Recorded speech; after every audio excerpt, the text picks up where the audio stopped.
The hashtag boycott Rouses is trending on social media after this photo surfaced online, showing co-owner Donald Rouse Sr. at a Trump rally where thousands of people broke into the Capitol, causing mass destruction. You're a hypocrite. You don't stand for what we stand for. Louisiana NAACP President Mike McClanahan cutting ties with Rouses and encouraging others to do the same. We thought it was only fitting that we called off the relationship. We need to start understanding that our dollars have value. Louisiana lawmakers chiming in.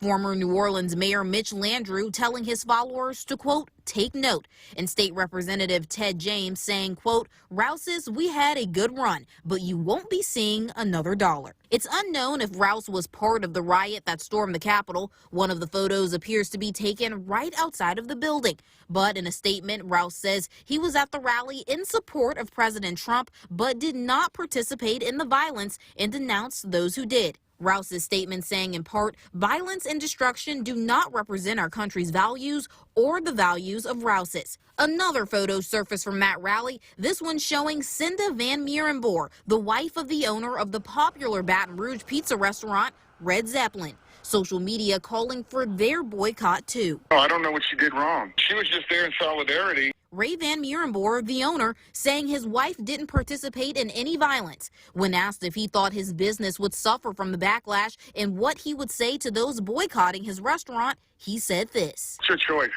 Do what you got to do. Cancel culture was a big buzzword in 2020 and is keeping on track in 2021.